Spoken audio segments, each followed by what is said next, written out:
Last video I told you that the Part 107 test is not that hard. A few of you left comments that were basically, prove it. Alright, let's go.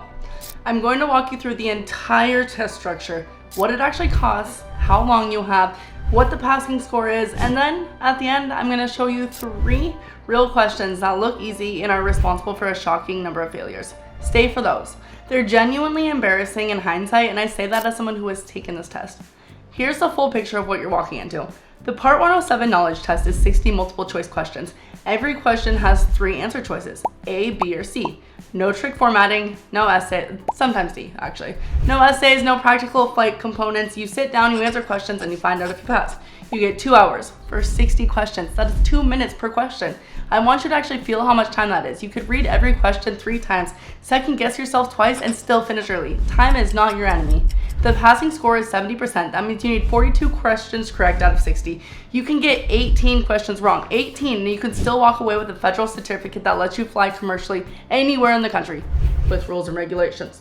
The test costs $175. You schedule it through an FAA approved testing center. PSI and CATS are the 2 main providers, and you show up with a valid photo ID. That's it. No equipment, no drone, no flight demonstration. When you pass, you don't get your certificate on the spot. You log into FAA IACRA system. You fill out the application, and your remote certificate arrives in the mail. Temporary authorization is available immediately through Drone Zone while you wait. If you fail, and some people do, you can retake it after 14 days. The fee applies again, which is motivation.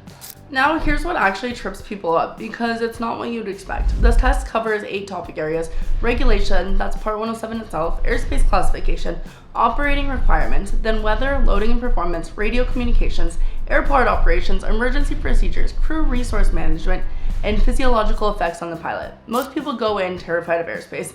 The sectional chart questions, reading those aviation maps, have a reputation. And yes, they are on the test, but they're learnable. There are maybe 5 to 8 chart-related questions, and they test the same concepts repeatedly. Controlled versus uncontrolled airspace, Class B, C, D, surface area boundaries. You will see a chart, you will be asked what authorization you need to fly in a specific area. That's the pattern.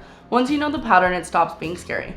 What actually catches people off guard is the weather section. Pilots who are not also aviation nerds look at weather and think, I know what weather is, I've been outside. And then they see a METAR, and their brain exits the building. A METAR looks kind of like this, which, if you've never seen one before, it looks like someone fell asleep on the keyboard, but it's actually just a weather report. That string tells you the airport, the time and UTC, wind direction and speed, visibility, cloud layers, temperature, dew point, and altimeter setting. Every single piece of it is standardized. Once you know the pattern, you can read any METAR in about 10 seconds, and you will be asked to read one. The good news is that the format is completely learnable in about an hour. The bad news is most people skip it because it looks intimidating, and then it's 3 questions they didn't need to lose. The other surprise? Math. Not complex maths, but there are performance and loading questions that require actual calculation: weight, balance, density, altitude. Those are straightforward once you've practiced them once. The formula is always given. You just have to not panic when you see numbers. I'm gonna do 3 questions. These are representatives of the type that look simple, feel obvious, and have the wrong answer rate that should not be as high as it is. Question 1. You are flying your drone at an altitude of 350 feet AGL and Class G uncontrolled airspace. A manned aircraft approaches at 400 feet. What do? Most people go straight to, I'm below 400 feet, I'm legal, I stay. Wrong. The correct answer is that you must always give way to manned aircraft, full stop, regardless of your altitude or their altitude. Right of way is not about who is lower, it is unconditional. Question 2. You want to fly your drone at night under Part 107, what is required?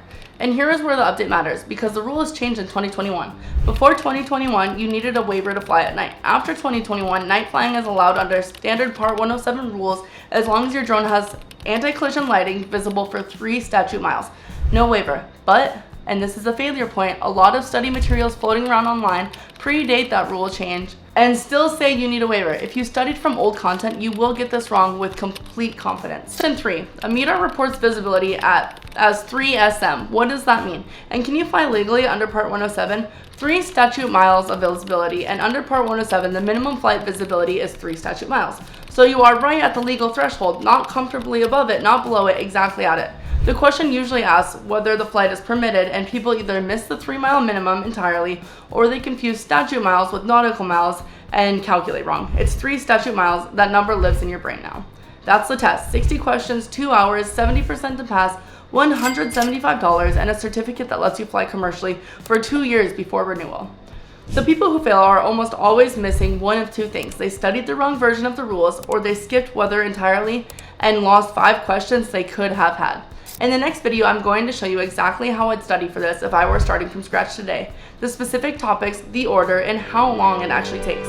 I'll see you there.